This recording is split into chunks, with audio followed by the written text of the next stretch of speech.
प्रत्येकाच्या घरामध्ये देवी, तर प्रत्येकाच्या घरात असणाऱ्या देवाची शक्ती मात्र टिकून राहिली पाहिजे.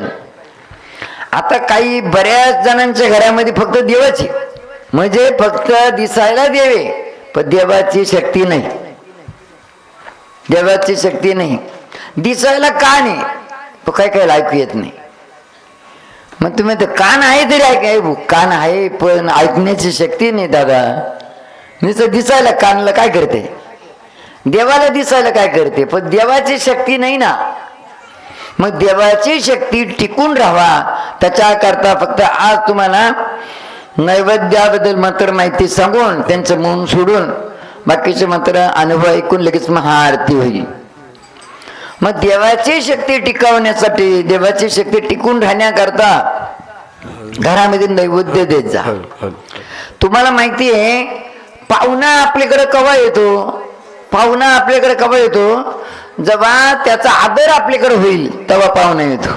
पाहुण्याचा आदर होईल तेव्हा चहा पाणी नाश्ता जेवण मुक्कामाला एखादी गोदडी वाढवा सगळं, तेव्हा पाहुणा आपल्याकडे येतो. तुम्ही त्याचा आदरच केला नाही तर पाहुणा येईल का आपल्याकडे. तसा मात्र देवाची शक्ती टिकून राहावा त्याच्याकरता दररोज नैवेद्य दिला पाहिजे. आजचा सण आहे ना, काही काही भाविक लोक फक्त सणालाच नैवेद्य देते. सणाला नैवेद्य द्यायचं, सणाच्या दिवशी देवानी नैवेद्य खायचं आणि पुढच्या सणालाच उठायचं. आणि ते बी सणाला नैवेद्य देताना एवढी एवढी चांकी बनवायची. इकडं पूर्णाची बळ्या करते का मांडे करते, जसं जे म्हणतस.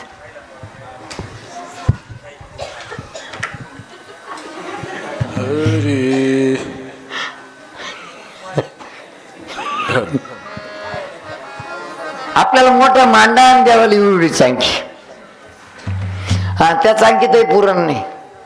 मग का देवाला पुरण आवडत नाही मला काय.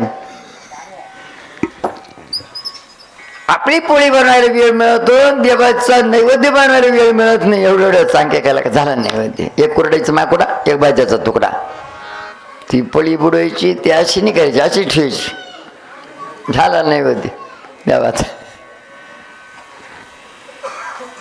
किती मोठी श्रद्धा आपल्याली बरं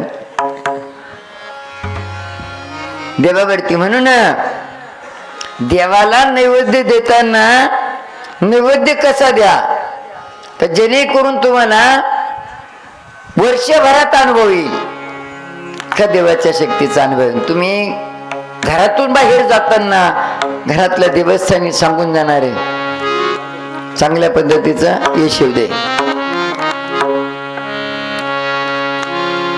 दवाखान्यात जाताना सुद्धा तुम्ही देवाला प्रार्थना करूनच जाणार. कांदे वांगे पीक पाणी विकायला जाताना सुद्धा देवाला प्रार्थना करूनच जाणार. पण तिथं देवाची शक्ती असली तर तुमचा कुठलाही प्रश्न असू द्या तो सुटणार. म्हणून देवाची शक्ती टिकून ठेवण्याकरता नैवेद्य निस्ताची चांकी नाही बनवायची. आणि देवाला दिलेला नैवेद्य तो देवापर्यंत पोचवत नाही. आता तुम्ही म्हणा इथं आता वेगळंच सांगू राहिले. मग आता नैवेद्यपर्यंत देवापर्यंत जर पोच होत नसतं तर मग नैवेद्य द्यायचं नाही का. आपल्या आत्म्याला शांती लागते ना, आपल्या आत्म्याला शांती लागते ना, त्याच्याकरता मात्र दुसऱ्याच्या आत्म्याला शांत केलं पाहिजे तर आपल्या आत्म्याला शांती लागेल. मग नैवेद्य देवाला उठवतो ना आपण, त्या नैवेद्याला किडे माकुडे मुंग्या लागतात ना, त्यांच्या आत्म्याला जी शांती मिळते ना दोन घास खाऊन, तेव्हा आपल्या आत्म्याला शांती मिळते. म्हणून देवासमोर नैवेद्य किड्या माकुड्यांना खाण्याकरता ठेवायचं आहे. तेव्हा आपल्याला पाहिजे तसं मात्र देवाच्या शक्तीचा अनुभव येईल आणि आपल्या आत्म्याला शांती मिळेल. हा म्हणून मात्र देवाला नैवेद्य ठेवायचं. आपण ऐका तर पहिली भाकर जी आहे तर पहिल्या भाकरीचे 4 भाग करायचे. पहिल्या भाकरीचे 4 भाग करायचे. पहिला चतुर भाग आहे ना गोमातेला द्यायचा. तर त्या गोमातेमध्ये 33 कोटी देवता आहे. दुसरा चतुर भाग आपल्या घराचं दार राखणार कुत्र्याला द्यायचा. तिसरा चतकुर भाग आपल्या घरावरती आपल्या वाडवडिलांसाठी छेतावरती ठेवायचं. तिसरा चतकुर भाग. आणि चौथा चतकुर भाग आहे ना, आपल्या सगळ्यांचं जीवन मात्र पाण्यावर अवलंबून आहे, म्हणून मात्र पाण्यामध्ये चुरगळून टाकायचं, गंगा मैयाला द्यायचं. आता पहिला चतकुर भाग गोमातेला दिला तर 33 कोटी देवांना ऋषी मुनींना जेव घातल्याचं पुण्य तुम्हाला मिळालं.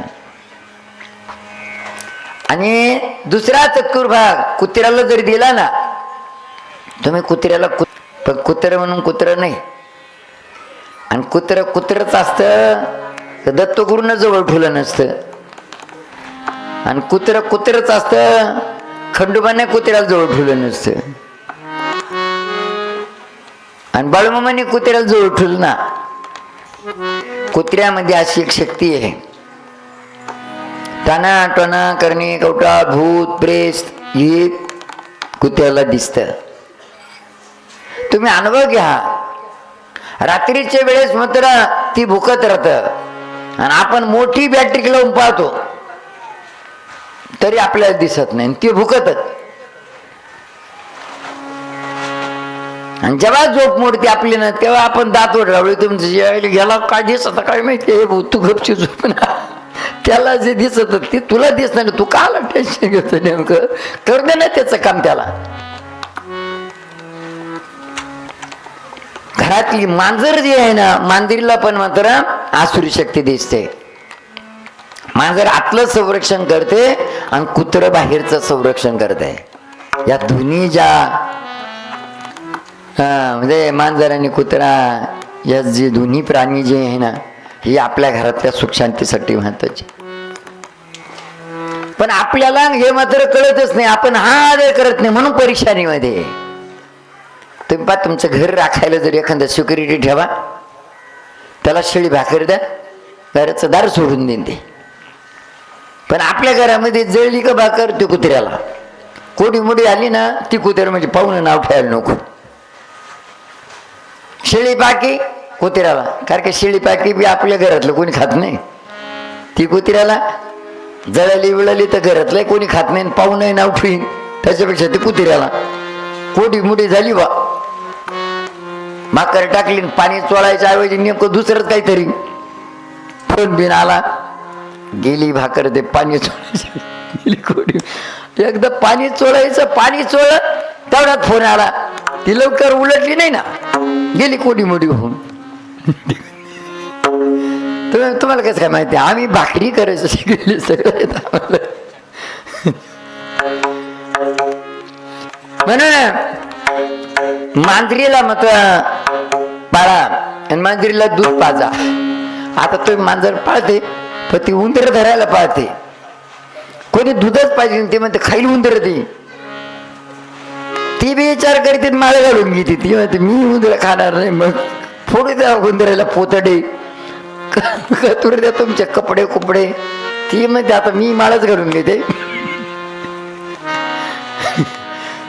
खरंच बरं, आमच्या मांजरीनं माळ घालेली, आमची मांजर उंदराला पकडतच नाही, उंदर तिच्या अंगावर खेळते.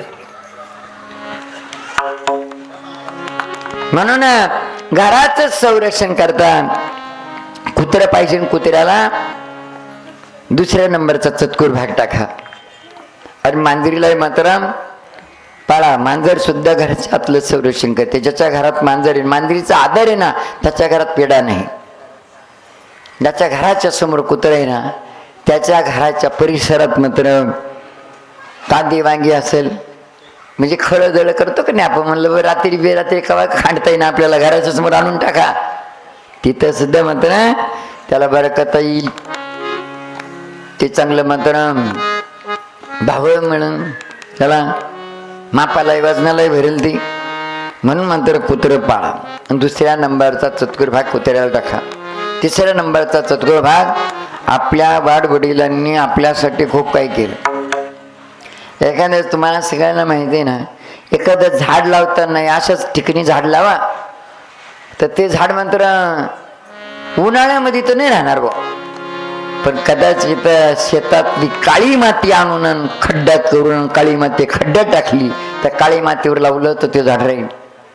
म्हणजे काळी माती म्हणजे आपली आई आहे. तशा पद्धतीनं मात्र आई वडिलांनी आपल्यासाठी काय केलं, जशी काळी मातीवरचं झाड लावलं की त्याला धोकाच नाही, तशा पद्धतीनं मात्र ते पहा तुम्ही नर्सरीमध्ये सुद्धा ते रोपं लावताना ते कोकोपेट वगैरे टाकतात. तशा पद्धतीनं आपल्या आई वडिलांच्या हाडामासापासून हे शरीर बनलेले, याला धोकाच नाही. हे रोपट चांगल्या ठिकाणी लावलं त्यांच्या हाडामासापासून बनलेले, ह्या त्यांच्या ऋणातून आपण मुक्त होऊ शकत नाही. मग त्यांच्या ऋणातून मुक्त होण्याकरता नैवेद्य नाही द्यायचा, ऋणातून मुक्त होऊ शकत नाही. तर बरेचसे विचित्र म्हणते मग त्यांच्या ऋणातून मुक्त झालो आम्ही. कसं मुक्त झालं ते म्हणले, लहानपणामध्ये आईने मला दूध पाजलं, म्हातारपणात आईला मी दूध पाजलं. लहानपणामध्ये बाल्यावस्थेत असताना आईने माझ्या तोंडात घास घातला, म्हातारपणात आईच्या तोंडात मी घास घातला. बाल्यावस्थेमध्ये माझं आतून टाकून दिलं, म्हातारपणात मी त्यांचं आतून टाकून दिलं. बाल्यावस्थेत माझे कपडे घालून दिले, म्हातारपणात मी त्यांचे कपडे घालून दिले. बाल्यावस्थेत माझं बोट धरून चालवलं, म्हातारपणात मी बोट धरून चालवलं. आता विचार करायचं की असं जर तुम्ही तुलना करणार ना, पण एक विचार करा, आईने रक्ताचं पाणी करून अंगावरचं दूध पाजलं आणि तू कोणच दूध पाजलं, म्हशीचं जरशा गाईचं. आईने निस्वार्थपणे तुला बोट धरून चालवलं आणि तू म्हातारपणात बोट धरून चालवलं असेल बा. पण कशामुळं? आई वडील सरकारी नोकरीला होते, त्यांचा अर्धा पगार होता, तू बोट धरून बँकेत घेऊन गेला आणि पैसे काढून तुझ्या खिशात घालून घेतले ना, आला आणून सोडलं. तुला माहिती आहे तिकडून पैसे खिशात घालून घेतले आणि मोकळं सोडून दिलं तर ते मरून जाईल, म्हणजे मग अर्धा पगार जाईल. जोपर्यंत तू बोट धरून सुखरूप बँकेत घेऊन जाशील तेव्हा पैसे तुझ्या खिशात येतील, सुखरूप घरी आणून सोडतील तेव्हा दुसऱ्या पगाराचे पैसे आणायला. हा इथं स्वार्थापोटी. म्हणून मात्र इथं आपल्या सगळ्यांना माहिती आहे, आई वडिलांच्या ऋणातून आपण मुक्त होऊ शकत नाही. पण तिसऱ्या नंबरचा चतकुर भाग घराच्या छतावरती जर ठेवला, कमीत कमी एवढं तरी म्हणतील बा माझ्या रक्ताचं कोणीतरी आहे. काळजी घेता वर्षातून एक वेळेस पित्तर पाट्यात नाही घास टाकायचं, नुसता पित्तर पाट्यात टाका टाका, पण दररोज विसरू नका. कारण की तुम्हाला ते घासाला विसरलं नाही, आपण जेवलो नाही ते जेवले नाही, आपण झोपलो नाही ते झोपले नाही, आपल्या अंगावरचं पांघरून काढून त्यांनी आपल्या अंगावरती टाकलं. आणि आज मात्र जर समजा आपण घासातून घास जीवन करण्याच्या अगोदर मात्र त्यांच्यासाठी तिसऱ्या नंबरचा चतकुर भाग घराच्या छतावरती ठेवा. त्यात नंतर चौथा चतकुर भाग, देवाचा आदर करा, नाही तर नका करू, पण देवाच्या भक्ताचा आदर करा. गुरुचा आदर करा, नाही तर नका करू, पण शिष्याचा आदर करा. गंगा मैयाचा आदर करा, नाही तर नका करू, पण गंगा मैयाच्या अधीन असणाऱ्या प्राण्यांचा आदर करा, जीवजंतूंचा. म्हणून गंगा मैयामध्ये ते चौथा चतुर भाग चुरगळून टाकायचा आहे. तेव्हा मात्र गंगा मैयाच्या अधीन असणारे जे प्राणी ना, जीवजंतू, ते आपल्याला चांगला आशीर्वाद देते. मानवाचा धर्म आहे सगळ्याच्या उपकाराची जाणीव ठेवणं, मानवाचा धर्म आहे सगळ्यांची सेवा करणं, सगळ्यांमध्ये देवाला पाहणं, हा मानवाचा धर्म आहे. सर्व घटी राम देवा देई, सर्व घटी राम देवा देई, सूर्यप्रकाश कशरश्मी, सूर्यप्रकाश कशरश्मी,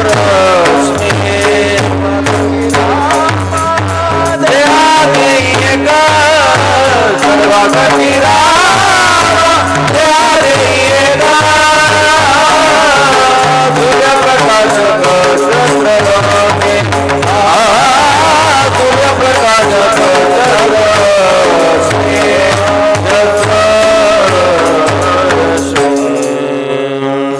एकदा जोरदार टाळी वाजवा भजनी मंडळासाठी. सर्वांमध्ये देवाला पाहणं आपल्या पहिल्या सुरुवातीच्या कार्यक्रमापासून तर आज शेवटचा दिवस आहे.